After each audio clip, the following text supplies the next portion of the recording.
길을 가다 보면 차들 뒤편에 초보 운전, 왕초보 뭐 이런 글귀들을 많이 보았으리라 생각을 합니다.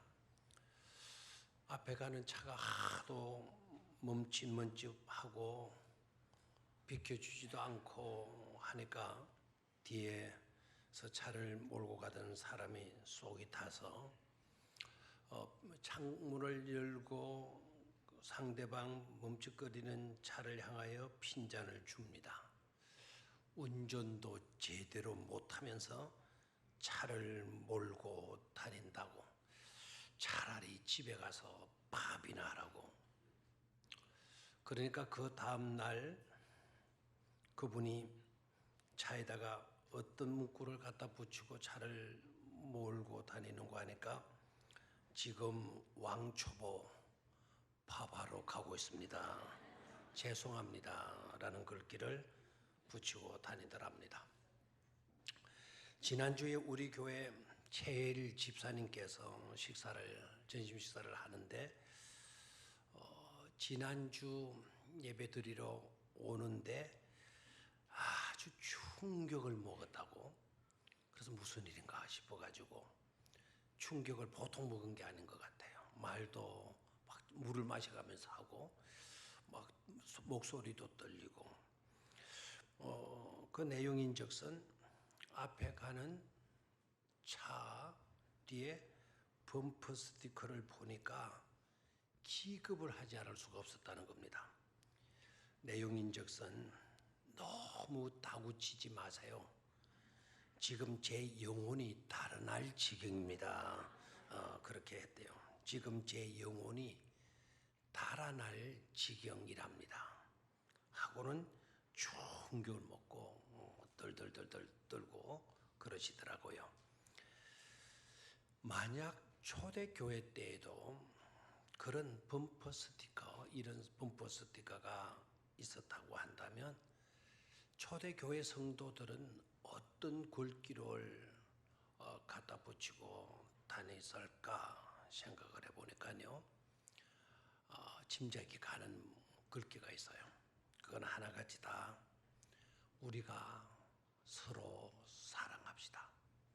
서로 사랑하자라고 하는 그런 스티커를 붙이고 다니지 않았을까 생각을 합니다.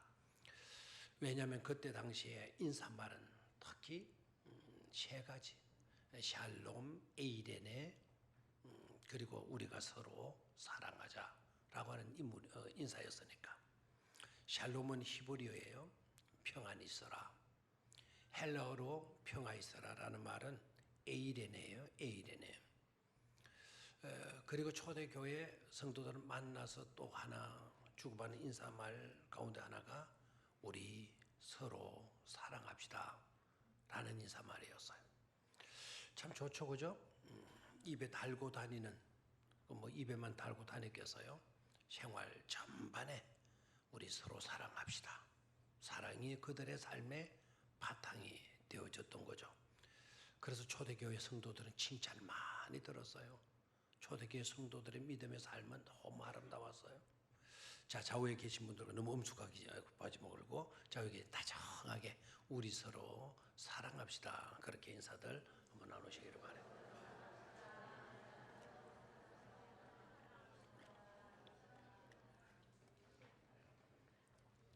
요즘 기독교에 대한 비난하는 내용들이 많고 기독교에 대한 거부하는 반응들이 많이 일어나고 있죠.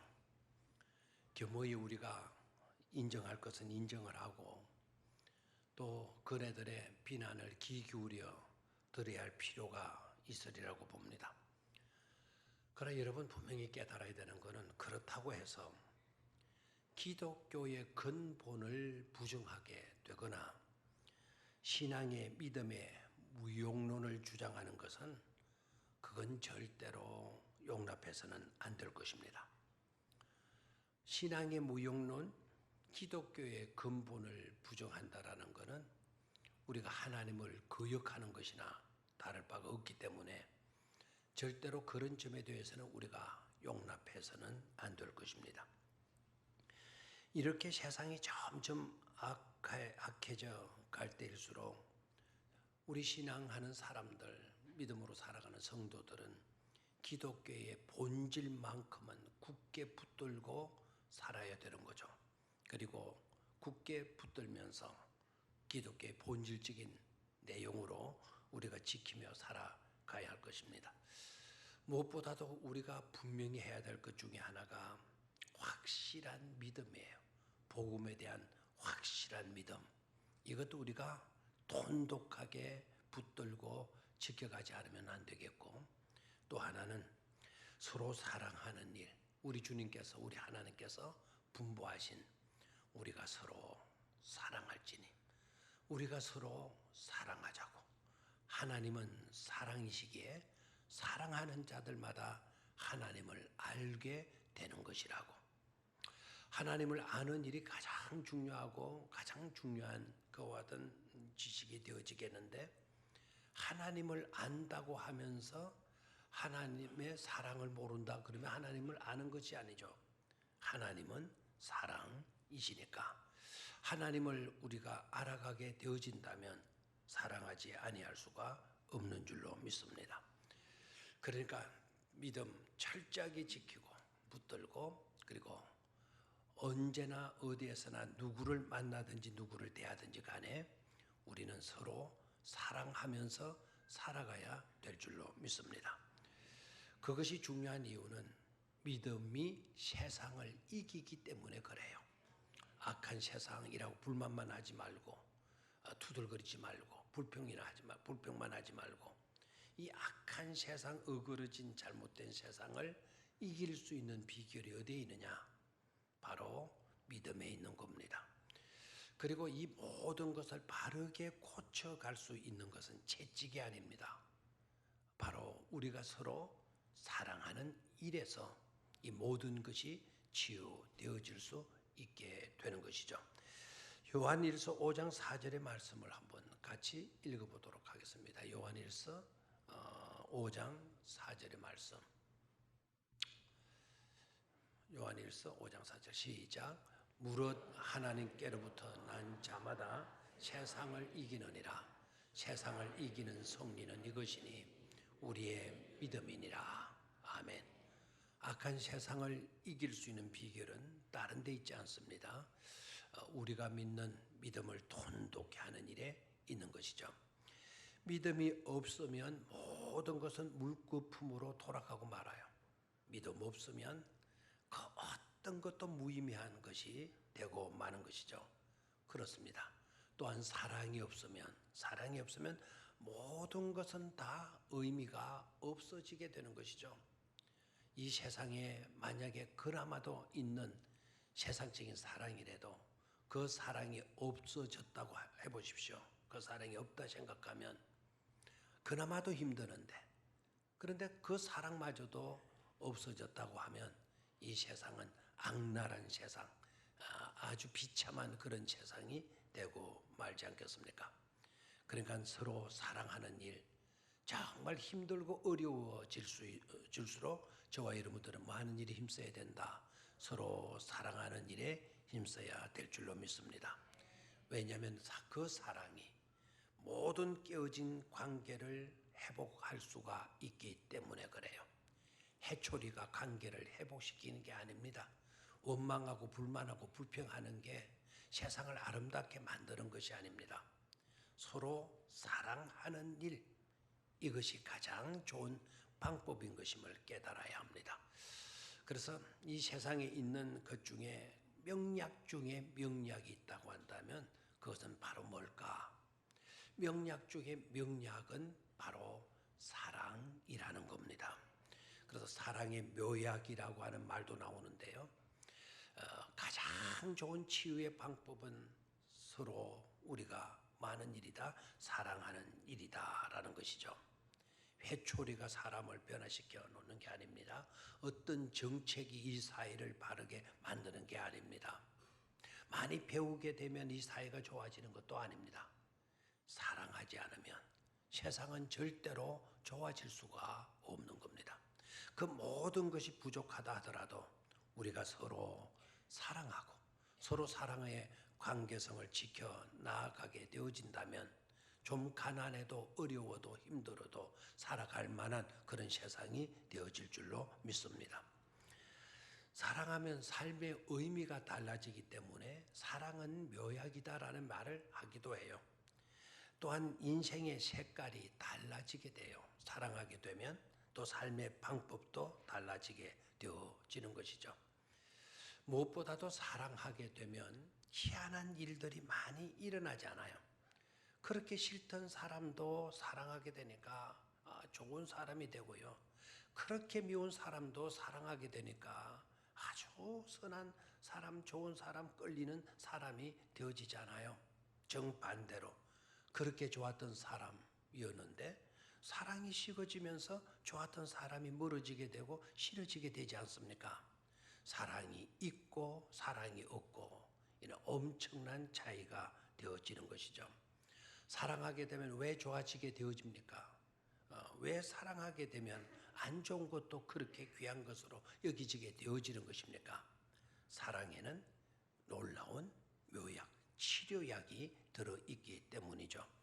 사랑하게 되면 나쁜 점도 좋게 보이게 되고 허물도 좋게 보여지게 돼요. 어떤 사람의 얼굴에 나 있는 사마귀가 자신은 그렇게 싫고 안 좋아서 그냥 그 사마귀를 없애보려고 여러 가지 화장품을 사가지고 와서 파운데이션, 로션 뭐 다 페인트 칠을 해봐도 안 되는 거예요. 그 사마귀를 없앨 수가 안 보이게 할 수가 없는 거예요.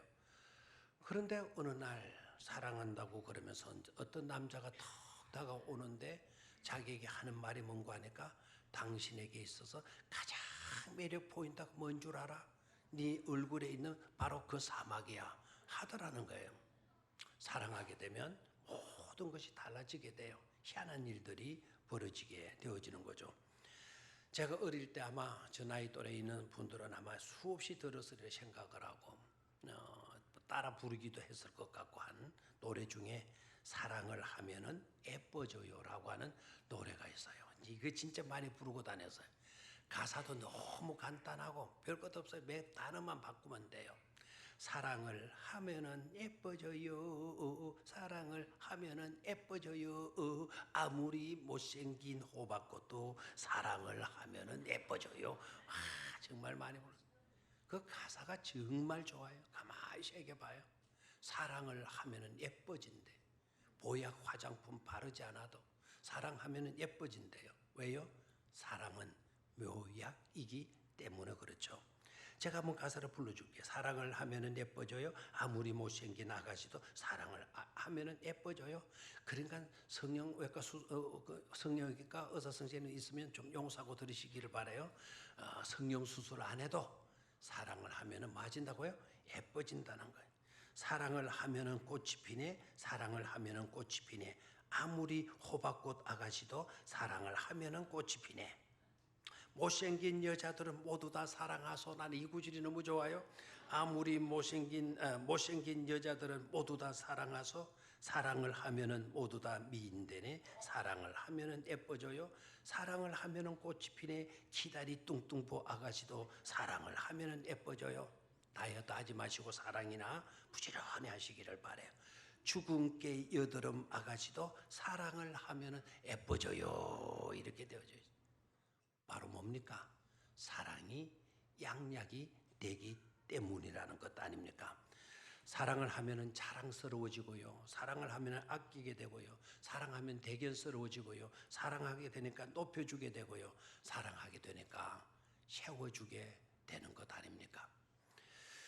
제가 우리 교회 온 지가 이제 꽤 오래되는데 제가 오고 난 뒤에 노회장을 할 때도 그랬고 그리고 성시아 본부장을 해서 분리되어져 있던 부활절 연합예배를 행사할 때도 그렇고 그때 우리 권사님들 다 은퇴하시고 연세가 드셔서 그렇지만 그때 저에게 들려주신 말씀이 아직도 생생하게 기억이 되고 있어요.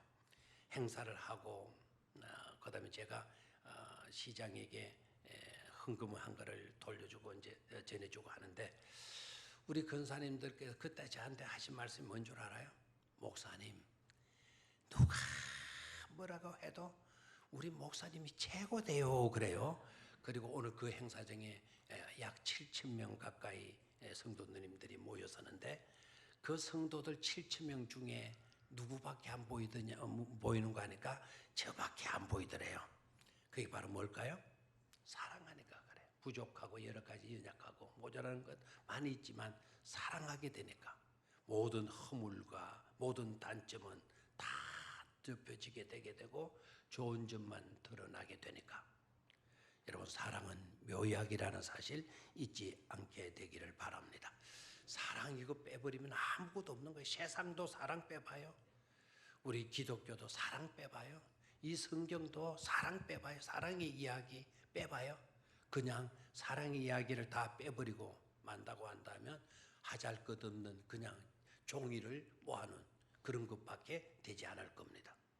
사랑을 우리는 놓치지 말아야 될 줄로 믿습니다. 아무리 힘들고 어렵고 한달지라도 철저하게 우리를 명심하셔야 돼요. 사랑만큼은 잃지 말아야 된다라는 거. 사랑하는 일만큼은 우리가 절대로 소홀히 하지 말아야 된다는 거 명심하시기를 축원합니다. 내가 누군가를 향한 내가 어떤 곳을 향한 사랑의 줄긋기를 할 수 있는 그런 장소가 있고 내가 사랑의 줄긋기를 할 수 있는 어떤 대상이 있다고 한다면 여러분들은 아직 희망이 있는 거예요. 아직 살아야 할 이유도 있고 가치가 있는 겁니다.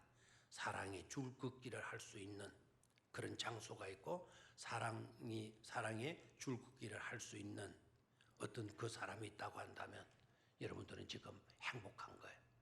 그런데 사랑의 줄긋기를 할 수 있는 장소도 없고 사랑의 줄긋기를 할 수 있는 사람도 없다고 한다면 너무 지금 외롭고 쓸쓸하고 있는 것 아니겠어요?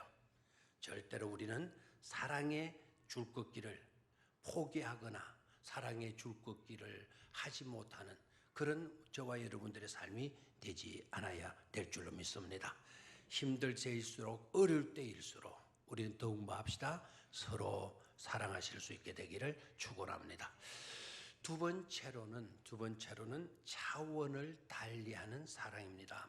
우리가 서로 사랑해야 된다고 그랬는데 우리가 서로 사랑해야 할 사랑은 어떤 사랑이냐에 대한 대답은 차원을 달리하는 사랑이다라는 것이죠. 오늘 본문 시작 12절 시작이 어떤 단어로 되어져 있습니까?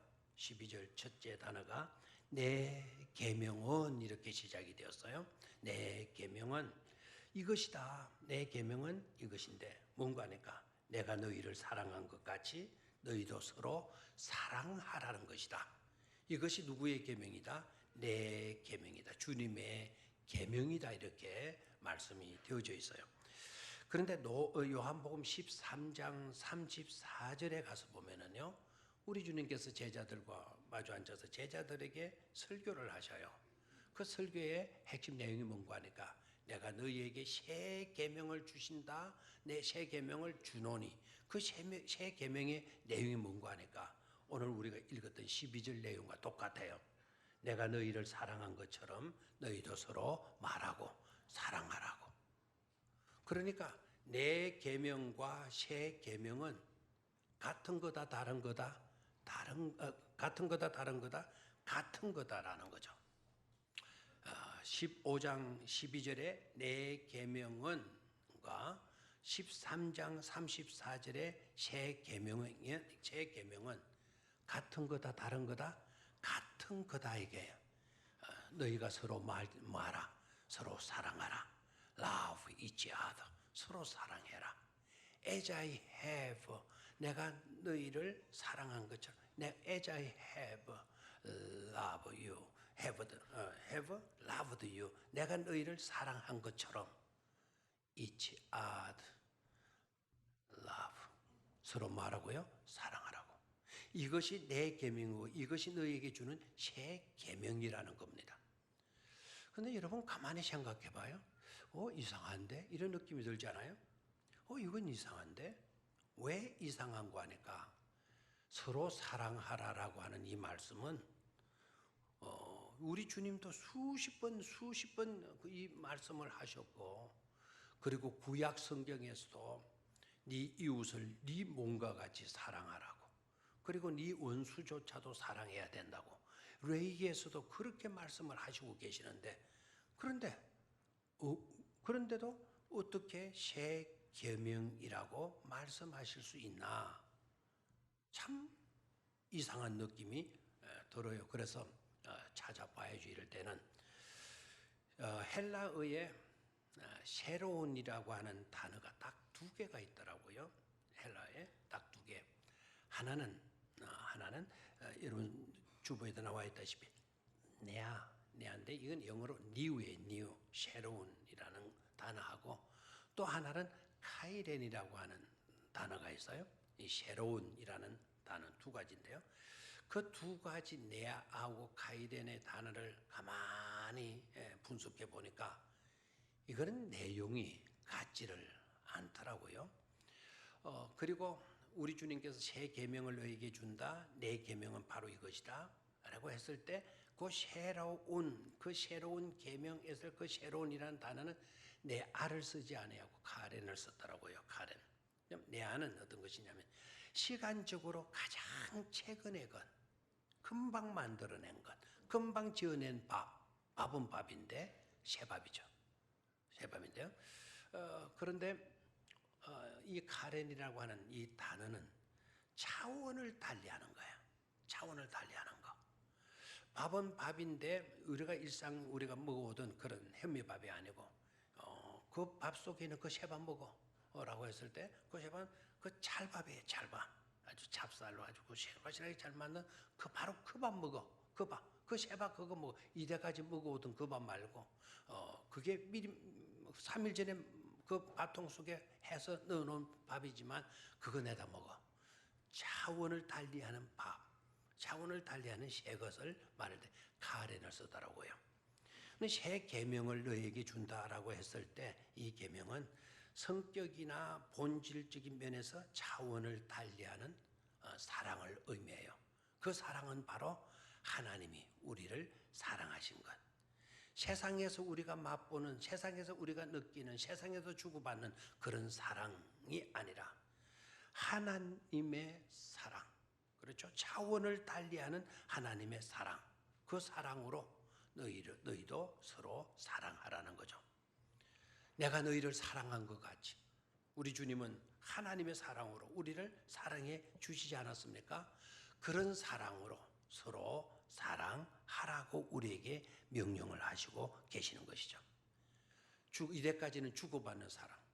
이때까지는 네가 나한테 잘해주면 나도 네한테 잘해주고, 네가 나를 좋아하니까 나도 너를 좋아해주고, 너를 사랑해주면 네가 언젠가는 나한테 팥빙수라도 하나 사줄 것 같으니까 사랑하고, 지금까지는 그런 사랑이었다고 한다면 이제부터는 그 차원을 달리하라는 거예요. 네가 나한테 커피 한 잔 안 사줘도 나는 계속 너를 사랑하는 거예요. 너에게 어떤 자격이나 가치가 없다 할지라도 그래도 계속 나는 너를 사랑하는 거예요. 그게 바로 새로운 사랑, 하나님이 사랑하신 그 사랑이 되어지는 줄로 믿습니다. 총체적인 위기를 극복할 수 있는 힘은 다른 데 있지 않아요. 우리가 그런 사랑으로 사랑하는 일에 있는 것임을 깨닫기를 축원합니다. 이 총체적인 난국 아닙니까? 지금 일본하고도 막 이렇게 되어져 버려서요.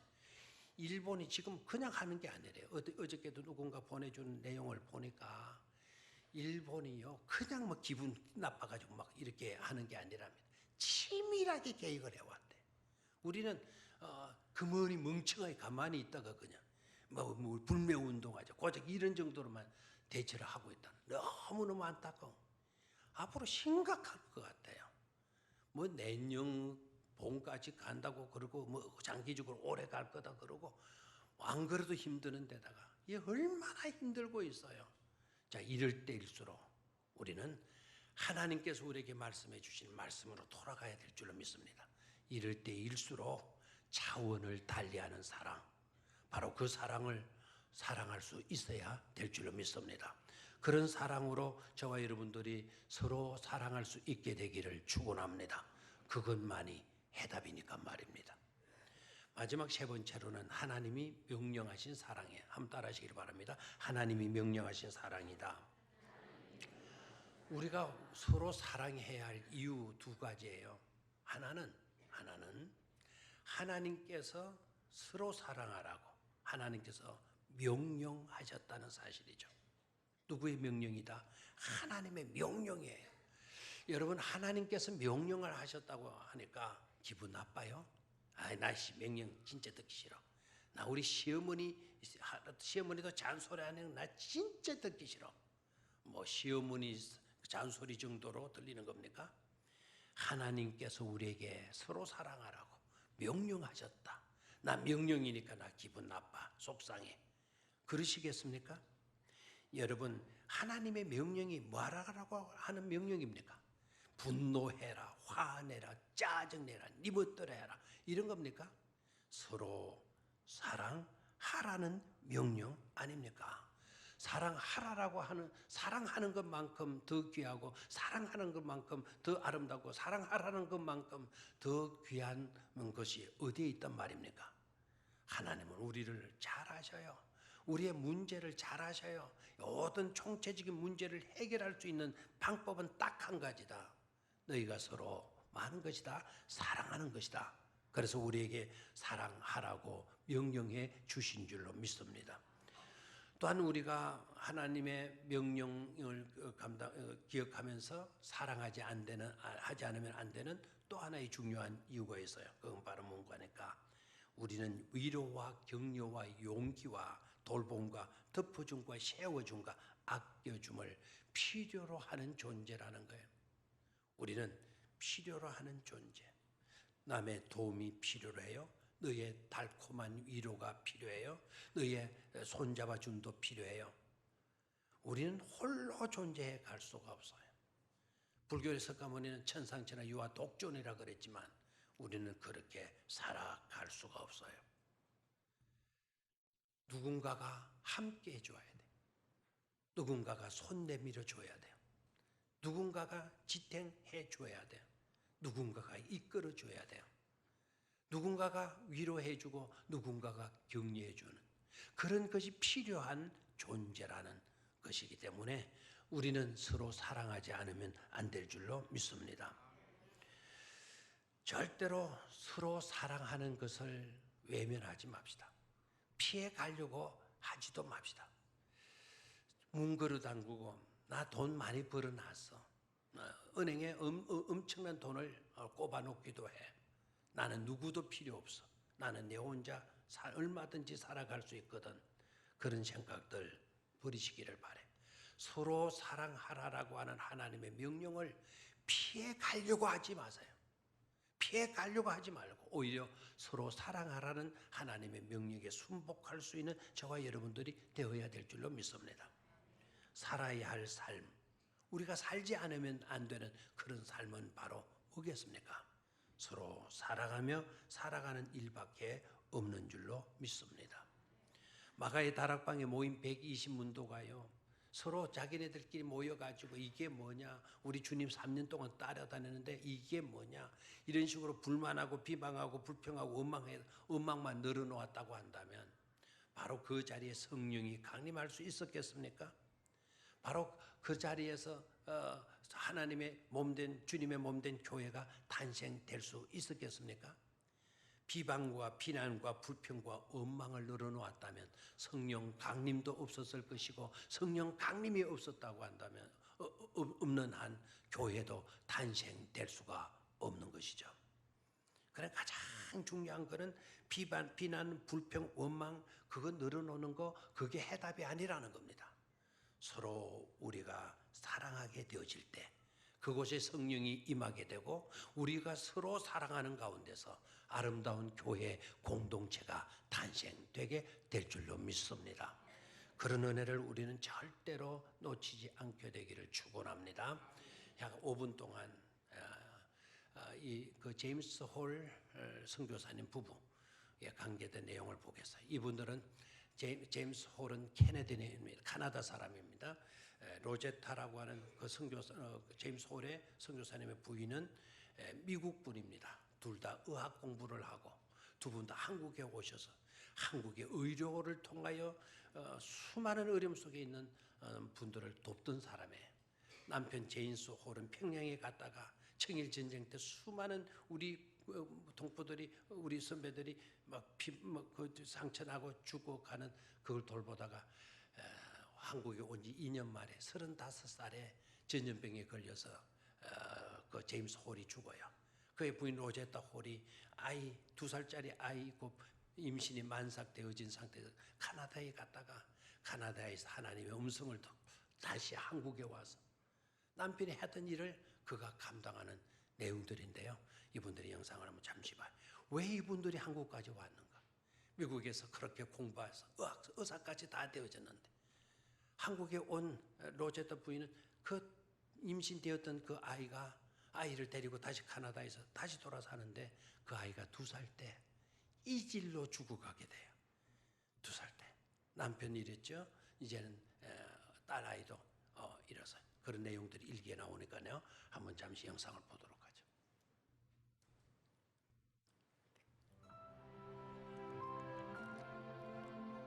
양화 지내는 로제타는 물론 그의 남편과 자녀들이 함께 묻힌 가정묘가 만들어져 있습니다. 맞습니다. 이들 모두 선교사입니다. 아들들입니다. 선교를 준비하면서 만난 남편 제임스 홀. 그는 신실하고 헌신적인 하나님의 자녀로 열심을 다한 선교사였습니다. 1892년 서울에서 결혼을 한 후 제임스는 곧바로 평양 선교 책임자가 되어 의료 선교를 펼칩니다. 그때 첫 아이 셔우드는 6개월 갓난쟁이였죠. His father was involved with pioneer mission work, medical mission work, and the Sino-Japanese War took place during his lifetime, and he developed typhus after going up to Pyongyang and assisting the wounded up there, and he contracted typhus fever and came back to. 청일 전쟁의 분수령이었던 평양 전투. 제임스 홀은 자신의 몸을 돌볼 틈도 없이 부상당한 환자들을 치료하며 복음을 전했습니다. 그의 마지막 죽음의 순간도 로제타의 일기 속에 남아 있습니다. 남편의 눈은 슬픈 듯 나를 바라보았고 띄엄띄엄 사랑한다고 말해주었다.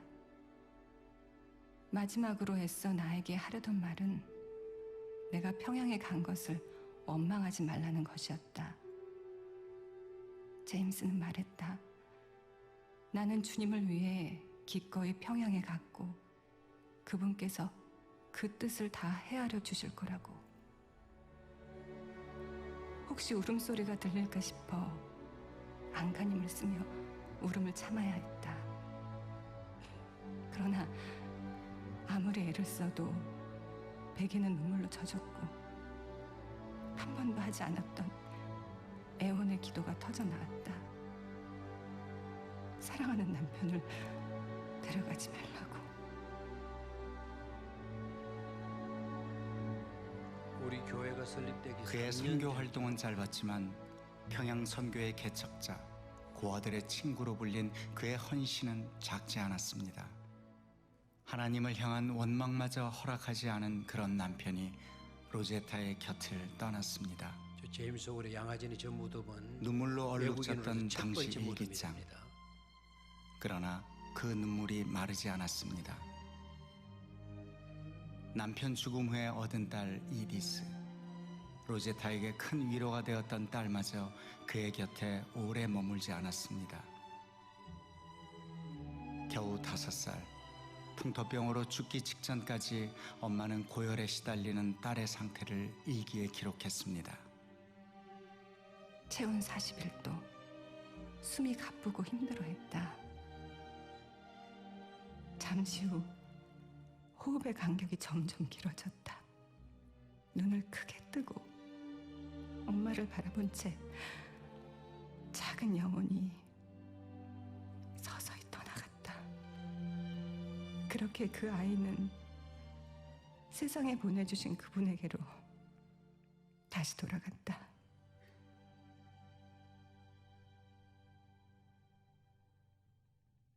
The early women missionaries. And the first is what was the hardest, I think, was trying to raise their children, because 1 out of every 7 of the missionary children died. And in Korea, I think it was about 1 in every 2 children died in those years before antibiotics. And some women lost all of their children because they had dysentery and typhus and typhoid and encephalitis and horrible, and the Korean children too. But this was a bond between Korean women and the missionary wives, is that they were always concerned about their children and trying to keep their children alive to grow up. 길을 모르니 나를 도와주소서. 자식마저 가슴에 묻고 참담했던 로제타의 마음이 일기 속에 선연합니다. 밤이 찾아오면 쓸쓸함도 함께 온다. 간절한 그리움이다. 제잘되던 어린 아이의 입맞춤과 작은 손이 없어진 지금, 그 아이가 없는 삶은 너무도 힘겹다. 그러나 우리가 이해하지 못하는 다른 이유로 하나님께서는 그 아이를 데려가셨으리라. 신앙의 힘으로 선교의 길을 이어간 모자는 평양에 남편의 이름을 딴 기홀병원을 세웁니다. 또한 딸의 이름을 딴 어린이 병원도 설립하죠. 자, 어린이 병원, 이디스 병원 나와 있고요. 자, 저분 이야기를 조금 더 하죠. 저 제임스 홀은 아까 카나다 사람이고, 로제타는 미국 사람이라 그랬잖아요. 근데 이게 의학 공부할 때 서로 믿음이 좋고 너무 예쁘고 성품 좋으니까 제임스가 청혼을 해요. 그랬더니 로제타가 묵묵부답했어요. 이유는 사랑하지 않아서 그런 게 아니고 이미 로제타는 한국에 선교사로 가기로 하나님께 서원한 거예요. 그리고 제임스 홀은 중국으로 선교사를 가게 돼요. 그 로제타가 한국에 선교사로 오게 되는 이유는 헬렌이라고 하는 선교사, 여자 선교사님이 편지를 보내온 거예요. 자기 학교로. 한국은 여자들이 절대로 죽어가더라도 남자 의사한테 진료를 받지 못한다. 진료를 받지 않는다. 한국에는 여자 의사가 그토록 필요하다. 우리나라는. 그 이야기를 듣고 로제타가 주여 내가 여기서 나를 보내서 응답을 하고 한국에 온 거예요. 남편이 죽고 난 뒤에 아이를 데리고 카나다로 가는데 카나다에 자기 남편을 파송한 카나다 교회가 한 150명 정도 카나다 교인들이 자기 남편을 파송한 거예요. 근데 아이를 데리고 갔더니 그 셔워드 홀이라고 하는 아들 데리고 갔더니 제임스하고 너무 닮았다고, 아버지하고 너무 닮았다고 막 교인들이 울음바다를 하는 거예요. 근데 그 순간에 로제타가 다시 하나님의 음성을 들어요. 사랑하는 딸아, 너는 한국으로 다시 가서 한국 사람 사랑하고 네 남편이 하던 일을 계속 하도록 하라는 하나님의 음성을 들어요. 그리고 이제는 딸아이 만삭으로 갔다가 딸아이 낳고 그 아이 데리고 또 아들 데리고 한국으로 다시 와요. 그리고 선교 일을 하는데요. 그 아이 딸아이 한국에서 죽죠. 저분이 한 일들이 얼마나 많은 거 하니까 맹인들을 가르치는 점자 공부를 시키고요. 점자 학교를 만들고 어린이 아까 이디스라고 하는 자기 딸 아이가 죽었다 그랬잖아요. 그걸 기념해서 이디스 아동병원을 만들어주고 그리고 고려대학교의 의과대학이 여자분들을 교육시키는 그런 학교로 만들었는데 그게 지금 고대 부속병원의 거기에 원조가 되는 거예요. 그래 고려대학도 기독교 학교가 아닌데도 선교사의 도움을 입어 그 자리에 고대 의대병원이 설립이 되어졌다는 것하고요. 그다음에 이화여대 목동 이화여대 병원이 있잖아요. 이대병원. 그 병원도 바로 로제타가 만든 병원입니다. 그리고 셔먼 홀이라고 하는 아들이 있는데 아까 그 2살짜리 아이 봤죠? 그 아들은 사업을 해가지고 선교사를 도우려고 자기 아버지가 죽어서 일찍 돌아가요. 사업을 하려고 했다가 우리 로제타가 우리 한국의 박에스더 박점동이라고 하는 아까 여자 세 분 한복 입은 하얀 옷 세 분 입은 중에 그 세 사람들을 로제타가 교육을 시키는 거예요. 영어를 시키고. 그리고 박점동이라고 하는 여자분을 미국으로 데리고 가서 미국에서 의수를 가르쳐요. 의사를 만들어줘요. 자기 시댁에 큰 농장을 하니까 그 박점동 박에스더의 남편은 머리가 좀 나빠. 여자는 박에서는 똑똑한데 박에서더 남편은 영어도 하나도 못 오고 하니까 자기 시댁 어르신이 하는 농장에 가서 농장일 거들고 그리고 공부를 시켜요. 그래서 박에서더가 한국 여자 의사 1호입니다. 한국 의사 1호가 되어서 한국에 와서 그 로제타 한국 아까 그 보구여관 그게 병원 그게 강영원의 시초입니다. 거기 와가지고 의술을 하다가 그 박점동 박에서다가 폐결핵으로 또 죽어요. 그러니까 16살 서머드 홀이 자기가 그 충격을 받고 다시 아버지 나라로 가서 자기 의사 공부를 다시 해서 의사가 돼서 다시 와요. 그리고 최초로 만든 게 박점동 박에서도 우리 한국 여성 의사 그 귀한 인재가 됐는데 폐결핵으로 죽어서 그 폐결핵을 좁다 해가지고는 여러분 크리스마스 일 있죠? 아나요? 지금도 그거 있죠? 그걸 만드신 분이 바로 셔머드 홀의 아까 제임스 홀의 아들이 그거를 만들어요. 얼마나 많은 일들을 했는지 몰라요. 점자 공부, 여성학교, 신학교, 인천에 가면 또 인천에 병원들 만들고. 자, 저분들이 저렇게 한국에 와서 해요. 마지막에 그 그림이 있으면 참 좋은데 그 셔머드 홀과 에일린이라고 하는 그 아들 부부가 아버지 무덤 앞에 가가지고 아버지를 회상하면서 한 말이 있어요. 아버지가 사랑하는 이 나라 우리도 사랑한다고. 그래서 We still love Korea. 우리는 한국을 여전히 사랑하고 있다고. 여러분, 왜 카나다 사람이 여기까지 왔나요? 왜 미국의 아리따운 여성이 이곳까지 왔나요? 서로 사랑하라는 주님의 분부 때문인 줄로 믿습니다. 우리 서로 사랑할 수 있게 되기를 주의 이름으로 축원합니다. 오늘의 다짐과 기도로 갑니다. 시작.